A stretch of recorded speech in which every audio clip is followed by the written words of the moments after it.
Olá, queridos! É um prazer imenso estar aqui com vocês.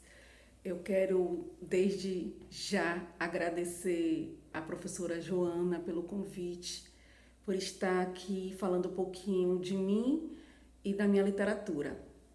Para você ainda que não me conhece, meu nome é Patrícia.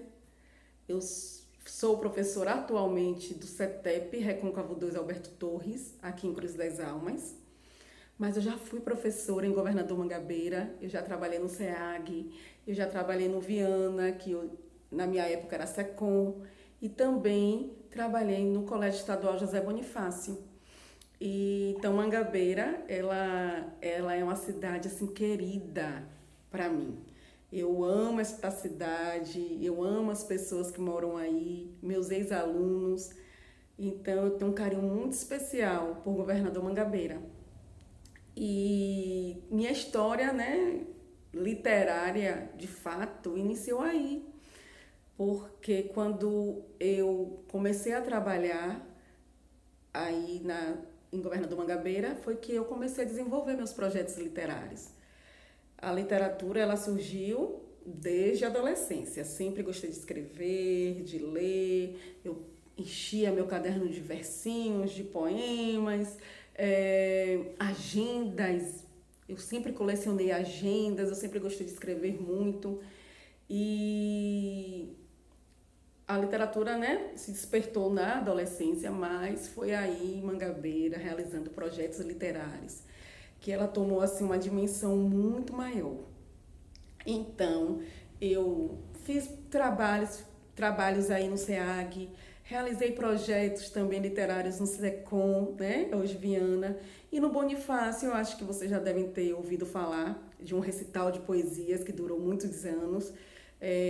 Eu fiquei à frente desse recital por 7 ou 8 anos, e em cada ano a gente trabalhava um autor e os meninos estudavam sobre esse autor e a gente preparava toda uma produção para ser apresentada para a comunidade mangabeirense. E também teve um projeto que foi assim, né, bem valorizado e bem visto na cidade, que foi um projeto falando sobre o autor Pedro Bandeira, que eu também desenvolvi lá no Bonifácio. Inclusive ele mandava cartinha para os meninos, e-mail, vídeos, eu pude conhecê-lo em São Paulo, na Bienal do Livro.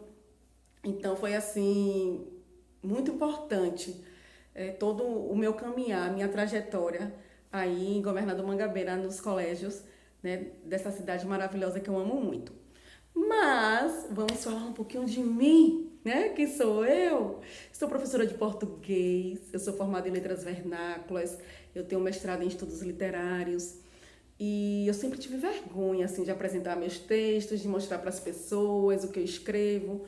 Mas ano passado eu fui vencendo esta vergonha, esse receio e comecei a publicar nas redes sociais. Eu tenho uma página no Facebook chamada Patrícia Santana Entre Prosa e Poesia e comecei a descobrir algumas páginas com editais de publicação. Então, eu me inscrevia nessas seleções, as, os organizadores liam os textos e escolhiam, né, esses textos para serem publicados. Então, não é fácil, não é muito fácil publicar os textos. Eu tenho que participar de uma seleção, as pessoas leem esses textos e depois me avisam se eu passei ou não. É como se fosse uma prova, tá? E aí a minha primeira publicação é neste livro aqui, Recordações de Meus Tempos de Escola. Eu tenho um poema aqui falando do professor Hildebrando Senna. Eu acho que vocês já ouviram falar. Ele é mais conhecido como o professor Titingo. Então ele foi meu professor na minha adolescência. Em uma aula dele me marcou muito. E para esta seleção eu escrevi um texto sobre ele.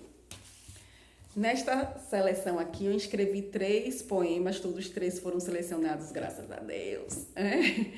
É um texto, é um livro chamado Conexões Atlânticas. Ele foi totalmente organizado por uma editora em Portugal, uma editora chamada Infinita, em Lisboa. Então, eu tenho 3 poemas aqui neste livro. minha segunda publicação. Na terceira, eu tenho no livro Influência do Sentir. Então, são vários autores, em todos eles, são vários autores que se inscreveram, que participaram da seleção e que foram escolhidos para fazerem parte do livro, tá? Esse Influência do Sentir, também eu tenho um texto aqui. Neste é mais específico, Ecos do Nordeste. Ecos do Nordeste também ligado à mesma editora de Portugal, mas a temática é Nordeste, então eu teria que escrever textos relacionados ao Nordeste. E aqui eu tenho 2 poemas neste livro. Neste daqui, segunda coletânea de prosa, Mulherio das Letras, eu tenho um texto em prosa, eu gosto de chamar de crônica-conto, porque são textos curtos e que eu trato de situações, de temáticas do nosso dia a dia, mas com personagens, né? Com poucos personagens. Aí eu acabo, como eu não publico em jornais para ser de fato crônica, né? Porque as crônicas elas são mais publicadas em jornais, eu chamo de crônica-conto, porque ela tem um pouquinho daquela rapidez da crônica, dos fatos do dia a dia, mas trazendo personagens.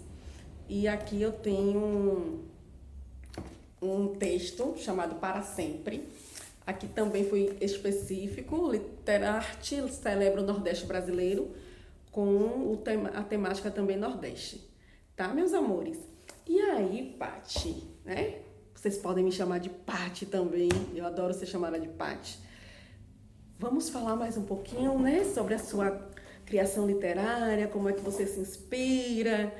Pois bem, depende muito da situação. Tem momentos que eu penso numa temática e digo, poxa, eu quero escrever sobre isso. Aí eu fico ali, pensando, matutando, pensando nas palavras corretas, o que eu devo escrever, o que eu devo falar. E aí o texto vai fluindo, vai surgindo. Mas em alguns momentos, na maioria deles, eu me inspiro em imagens. Eu gosto de escrever muito baseado em imagens. Então, eu vejo uma imagem interessante na internet.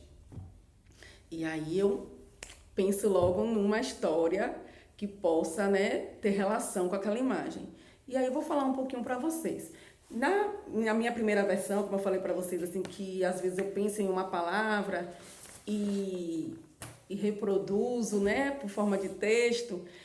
Tem um texto, um poema, né, pequenininho, que está publicado no meu Facebook, que eu queria escrever algo sobre calma, sobre a alma.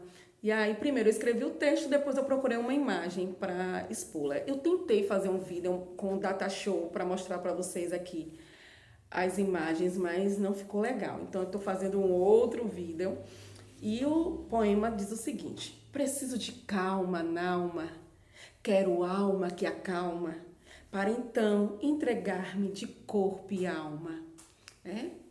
Esse é um poema que depois eu trouxe uma imagem, quando vocês forem visitar a minha página no Facebook, vocês vão ver.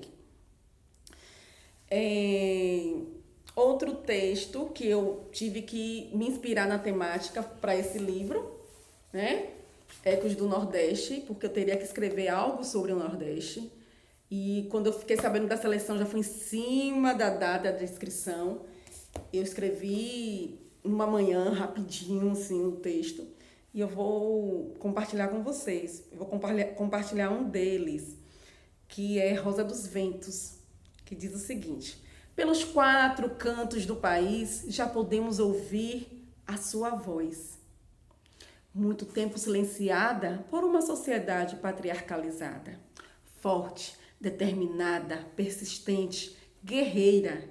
Mulher nordestina, mulher brasileira. Não vou discutir os textos, vou deixar para que vocês discutam aí com a professora Joana, tá? Mas só vou compartilhá-los com vocês para que vocês possam discutir mais sobre as temáticas que eu desenvolvo nos meus textos. E a que eu mais faço, que é o quê? Inspirada por imagens. Então, eu sou apaixonada por fotografia, quem me conhece mais de perto sabe, por teatro, por música, por literatura. Então, as fotografias, as imagens, elas me comovem. E essa imagem aqui, eu me deparei com ela no Facebook e escrever baseado em imagens é muito legal porque cada um tem um olhar diferenciado, né?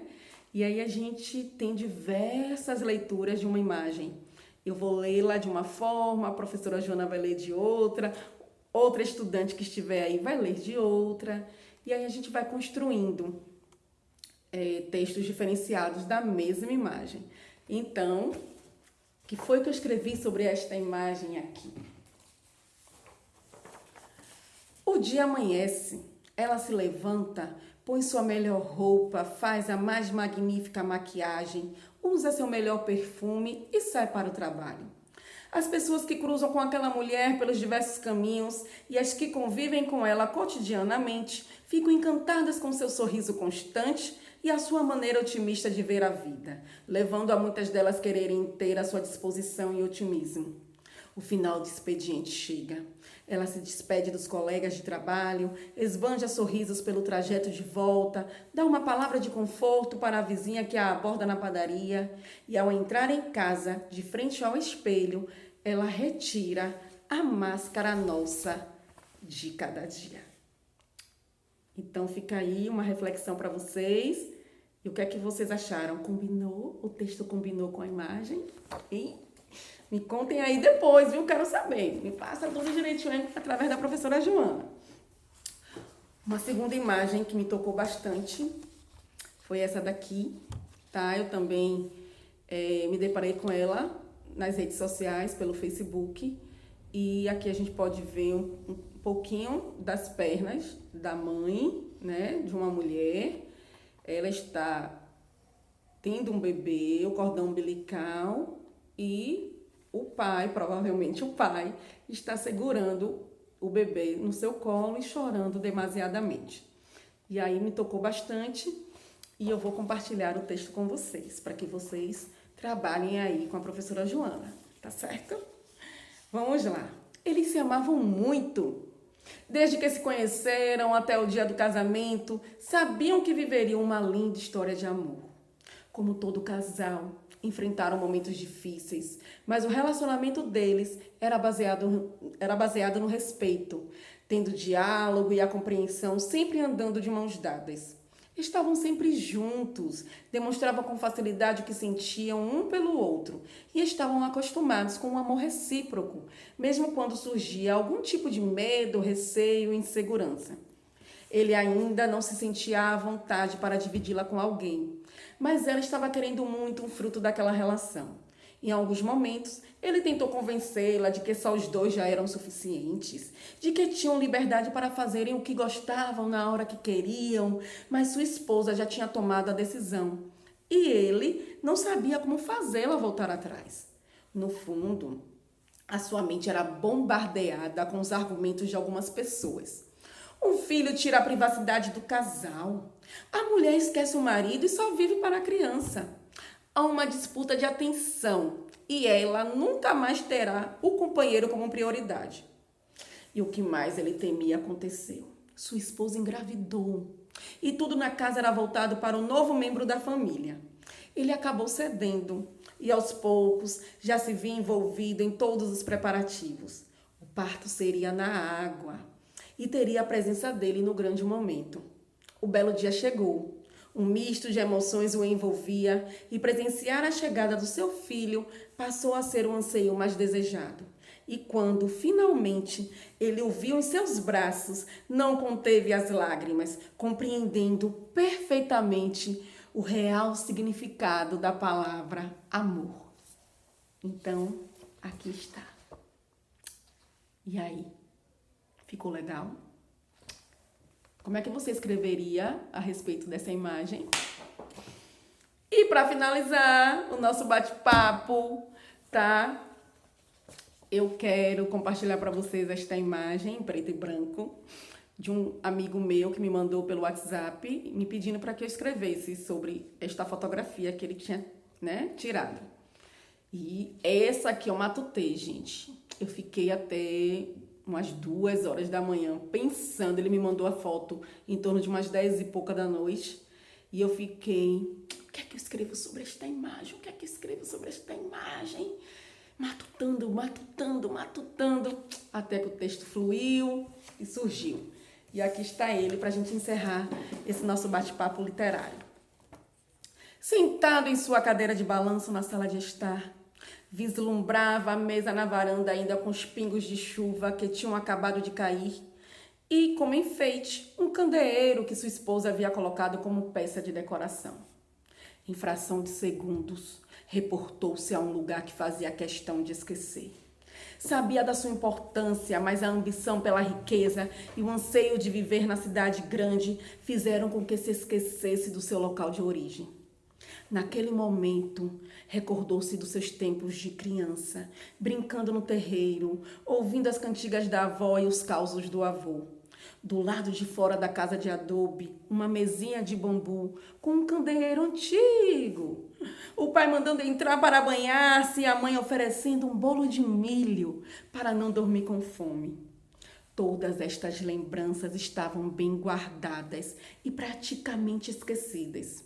Vivia como um verdadeiro homem citadino, envolto de muros, concreto e asfalto, desligando-se totalmente do povoado, o qual nasceu, da primeira terra que o acolheu, pois quando adolescente resolveu ir embora, deixando para trás os seus entes queridos. Ficou sabendo por terceiros da morte de cada um deles. Mas nada o fazia sentir desejo de voltar. Já não se via parte daquele mundo. Agora, vendo-se em idade avançada, percebia que não tinha como negar mais as suas raízes. Volta e meia as recordações invadiam sua mente, fazendo reviver momentos acompanhados de arrependimento e de uma inquietação maior que o remorso, a memória.